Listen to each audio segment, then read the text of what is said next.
Hello and welcome to Consciously Awesome Living. I'm your host, Sheila Applegate, manifestation coach and creator of the Consciously Awesome Gnostic Adventure, which I'll tell you a little bit more about at the end.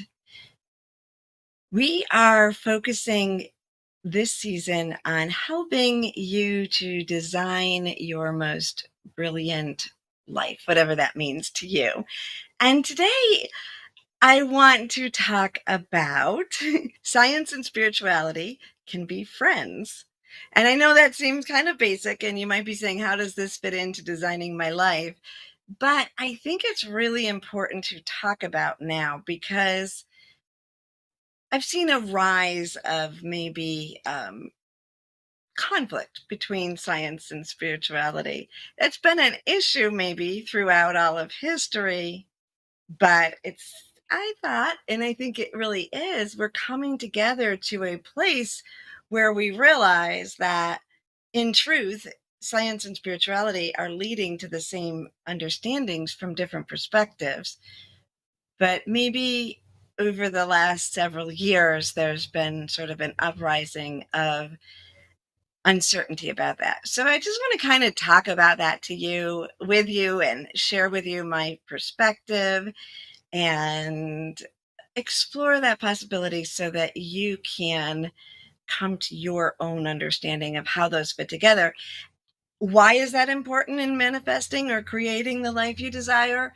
It's important because science is everywhere, right? Like, it's science that developed the technology that we use. It's science that helps us to eat, to be fed, to um, be healthy, to be here alive. So really we have to come to an understanding of that friendship, right? And as we look into this more, you'll see that it's actually supportive of the idea that we can create, and that our efforts that we've talked about actually do have a scientific basis to them, which is good to know, right? So let's kind of go back to the beginning. And the word science itself emerged in the 19th century in the midst of attempts of narrowly defining those who studied nature. So science, in its core, as its beginning name, was about the study of nature. So if we remember that, I think that in itself can help us to realize that if we're on a spiritual path, we're often connected to nature, and we understand that that relationship and exploring that is part of the process that we're moving through. So coming back to that understanding is helpful. And I also just want to give you some quotes from some of the scientists that you may have heard of in their perspective of this friendship that science and spirituality actually have. So the Francis Collins, who is the director of the National Health Institute and the winner of the 2020 Templeton Prize, said this: "The God of the Bible is also the God of the genome." He said, "He can be worshiped in the cathedral or in the laboratory." So that statement, that understanding that when we are thinking of God, the essence, the energy of divine that we speak of, that can be reached either from the microorganisms or all the way up to the existential expansion that we speak of with the universe and divine oneness. And just like we've spoken about how various religions, when we get to the truth of it, they actually have the same core and they can find the path to the divine, right? So on the outside, many religions may look different from each other, but at the core, they have universal truths that can lead you to the divine. Science is another path like that. I would guess that some mathematicians would say that you can find the divine through math too. I haven't explored that as extremely. So let's go on to another well-known scientist. I'm sure you've heard of Albert Einstein. Here are a couple quotes of Albert Einstein. Coincidence is God's way of remaining anonymous, and no problem can be solved from the same level of consciousness that created it. And I think that's very interesting because when you think about when I think about spirituality, and I'm guessing that since you're here on Consciously Awesome Living, you may have these same perceptions, that I am talking about levels of consciousness, right? I'm talking about shifting attention to higher frequencies, higher levels of consciousness to gain information. When I channel, that's what I'm doing. When I lead you in a meditation, that's what I'm doing. I'm helping you to shift your attention and to access different levels of consciousness. And through that, and through your imagination, you may perceive different possible outcomes and create that life that you desire. So we have the same base of understanding that we have to shift consciousness in order to solve or resolve the issues in our life. And then we'll go with one more, and that's Nikola Tesla. And he said, "My brain is only a receiver. The universe is the core from which we obtain knowledge, strength, and inspiration. I have not penetrated into secrets of this core, but I know that it exists." So we've all heard of Tesla and the inventions that he was able to create, and some that were then kind of taken over by other people, because we always have human and capitalism in there. But when we understand that scientists, most scientists, are going into whatever experiment they're doing, whatever the problem they're solving, they're going in with an open mind. Part of the scientific process is being able to see beyond what is in front of you, to stay open and to allow new data to come in.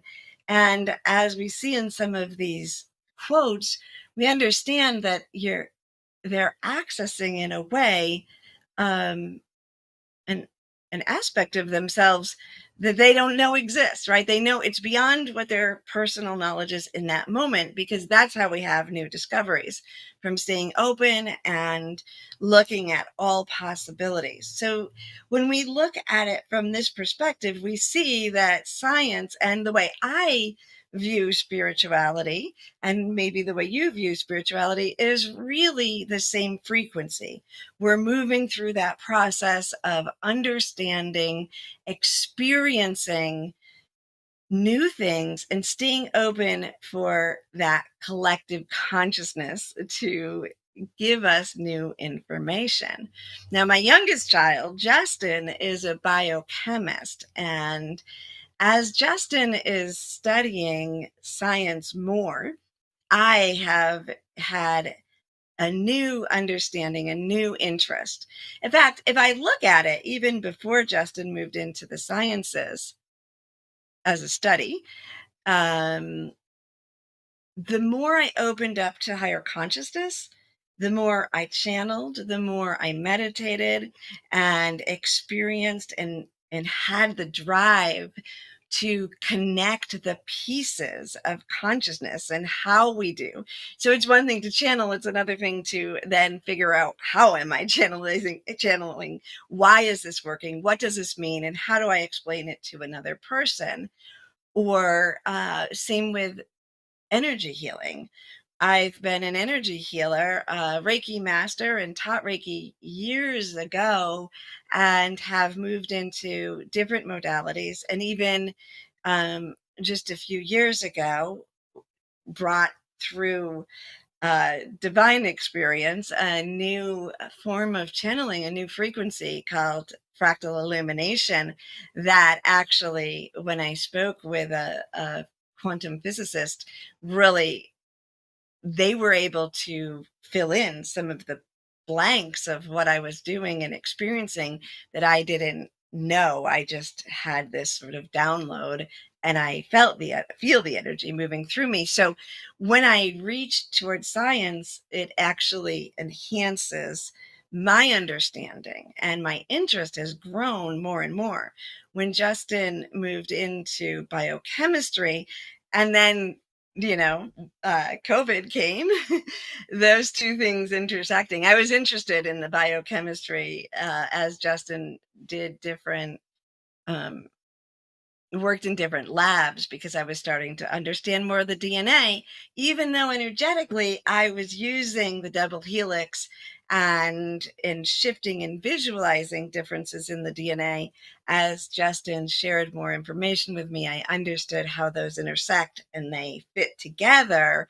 So for me, I come to it first from sort of the spiritual perspective, then I usually get that scientific information that doesn't conflict to me, but really enhances the experience of what I have gone through. So to me, I want to say, like, yeah, science and spirituality are friends, like best friends. We're finally here.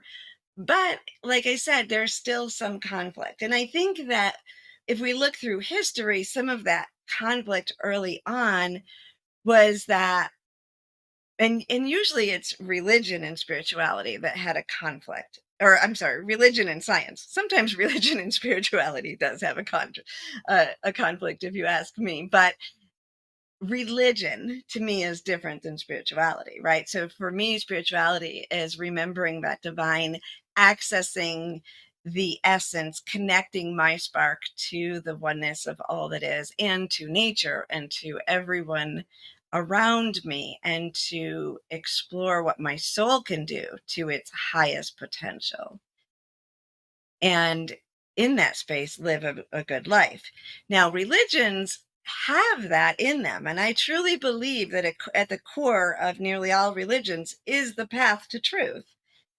But religions are also structures that have been developed by humans and put around in some ways to control society. So some of the rules around it are to manage or control, and so the need to keep someone not in knowledge may be more prevalent in a structure, although we are seeing that in what seems to be non-structured spirituality that maybe still has a structure on it.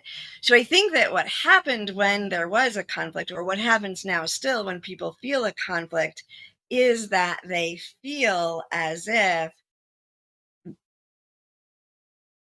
if you tell me that this isn't a miracle that I just experienced, then you're threatening me. So if I believe that my God creates miracles for me, then you tell me how it works. Maybe that feels like you're denying my God, right? Or this need for faith to be what I understand now is essential. And so it feels like it's intruding on that, when if you understand that just learning more of how the miracle worked doesn't change the wonder or the miracle in it or the effect of it, but rather enhances your understanding of it, and maybe expands the understanding of what God or creator or the divine is. The truth is the truth, and the truth will hold up under any circumstance. And that is what we need to remember. So, we're going to talk about that a little bit more after break. So, just be back in just a minute and we'll continue with this discussion. Soulivity Magazine and Beyond Words Publishing want to remind you about the importance of continuing to follow public health guidelines to protect yourself, your loved ones, and your community. Please continue to wear a mask, wash your hands, and watch your distance.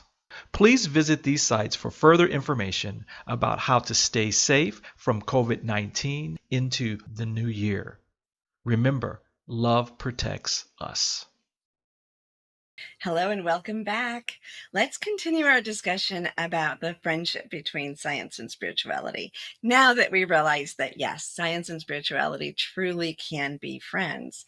As we were ending the first section, I talked about how the truth is the truth in every direction that you seek it, right? So when we think about this, spirituality is not a threat to science, and science is not a threat to spirituality. The concepts that we have in each one of them that are true, though we may attain the information differently, we may express the information differently, but in truth, the truth is going to remain the same in either direction. Just like in any religion, the truth is the truth no matter what is around it. So if you get to the core truths, they're going to be there and there won't be conflicts.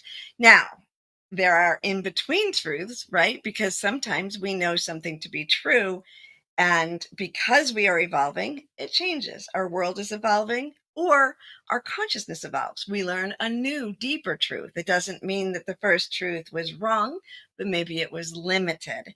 So, this is that expansion of truth that we're moving into. And if we remember that that is what we're looking for, then whichever side of that coin we're on, there is not a conflict. There isn't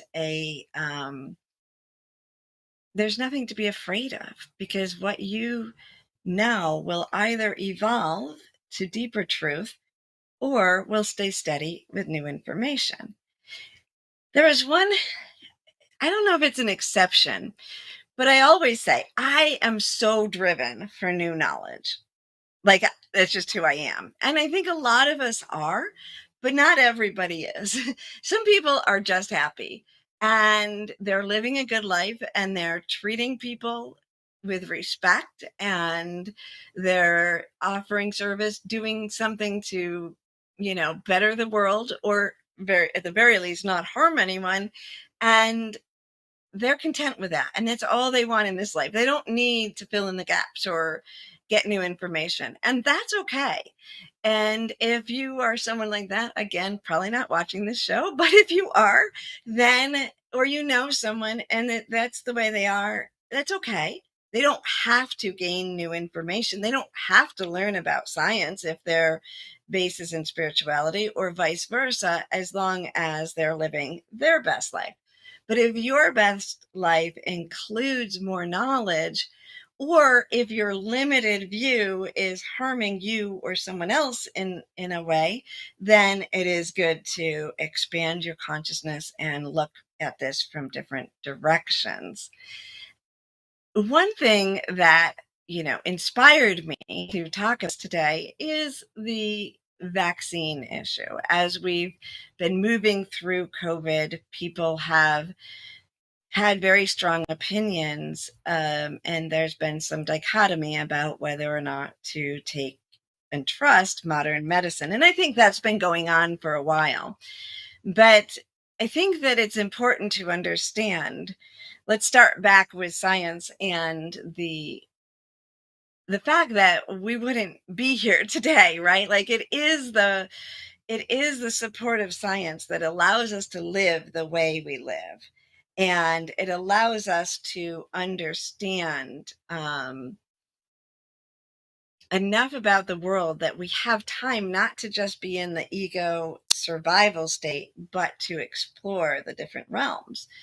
And whether we're exploring it through science or through spirituality, meditation, yoga, and different aspects of consciousness, we have the freedom to explore it, very much in part because of science, because we have the life that we're living right now. And I think it's important to understand that and acknowledge that, and to realize, to step back and think about, are you making your decisions based on fear or on love? And I prefer love or acceptance or interest in and growth to fear, but I make my decisions based on fear sometimes. We all do.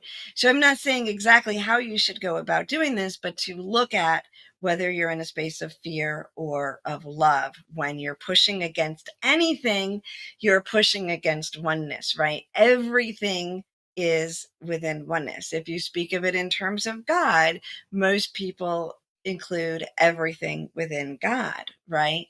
If God is the creator, God created everything, then um, science is included in that, and so are the scientists.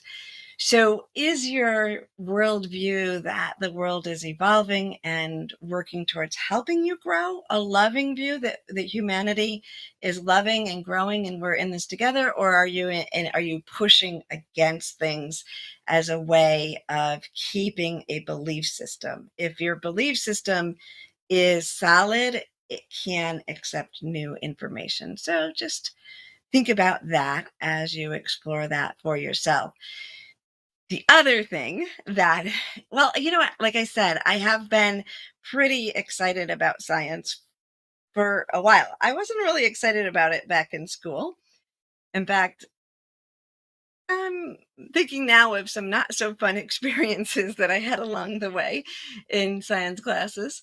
But I got more excited about it, and Justin did play a role in that also, because even as a child, Justin introduced me to many different videos of science and some great authors. I'm going to talk to you about those in a little bit, not quite yet, but that interest has, just like I said, grown and grown. The more I have tapped into my higher levels of consciousness, the more I just want to absorb information from different perspectives. Now, as a spiritual channel, which I have been doing for quite some time, I also am aware that I have the ability, the skill, and the desire to tap in and expand my attention and allow other energies to speak through me, but I'm still that vessel, right? So the more information that I download into my brain, the more things, the more aspects of life on earth that I allow myself to digest, available in my little brain computer for the divine to access and help express their truths when I use that technique. So to me, it's quite essential to just absorb more information. And then recently, and it's not recently that I just heard of them, and we'll talk about that later, but I have gotten obsessed with IONS lately, which is the Institute of Noetic Science, because they are researching and investigating consciousness and worldviews and the science that connects us. And that piece, to me, when science and spirituality fill in whatever gap may be there, it's just going to explode humanity's potential. And I've always felt like it should be normal. It should be normal for people to live from that space of consciousness, to utilize some of the gifts and the tools that I have access to. And so seeing that intersection coming. Now, noetic science is that exploration of that gnosis, that wisdom that's inside of us. And it involves intuition, insight, psychic, and mystical awareness. And that, of course, is right up my ballpark, right? But there's other elements of science and even more, but I'm just kind of telling you the three that are most in my foresight. There's quantum physics too. And I sort of got interested or got exposed to quantum physics earlier than noetics.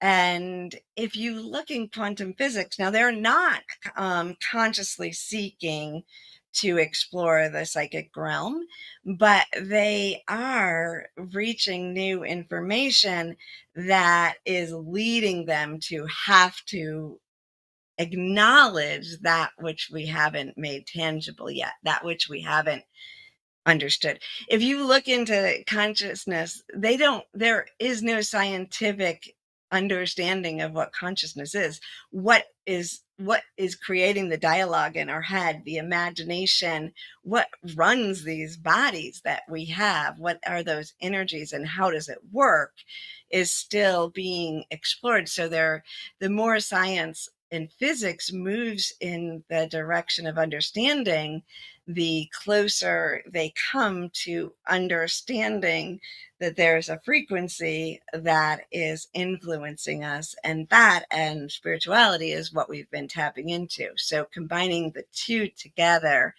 is pretty exciting. I will be having some links for you to look at. If you haven't moved, probably a lot of people have heard of Greg Braden.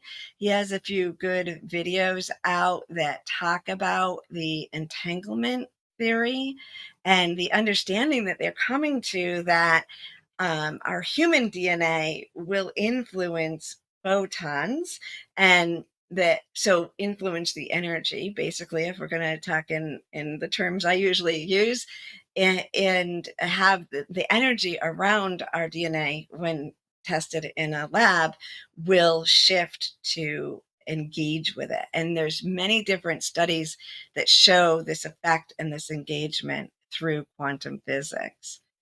And then, like I said, the microbiology, the more I learn about it, the more fascinated I become.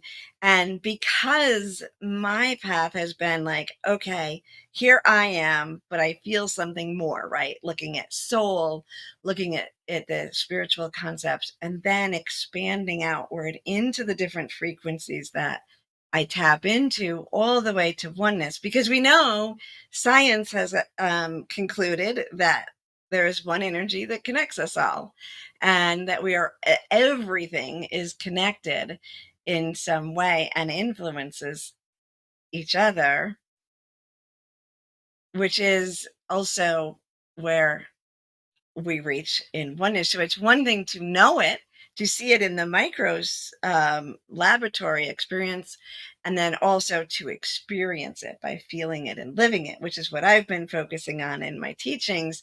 And watching these two expand opens it up, and we see that we have a deeper experience of it when we combine our mental understanding with the experiential understanding of our soul. And the more I went into the expansion, then I started looking at the internal and realizing that the tiniest aspects of ourselves is part of what connects us. So I could go on and on forever. I'm going to give you some links of videos you can watch and, build a friendship with science if you haven't. And if you're a scientist, build a friendship with spirituality, because we can be great friends. Have a wonderful week. I want to remind you, in January 22nd, we will have the Empower Summit. Make sure you're here on Soulivity TV for that. And the next Consciously Awesome Gnostic Adventure is on January 27th. It begins. Have a beautiful week.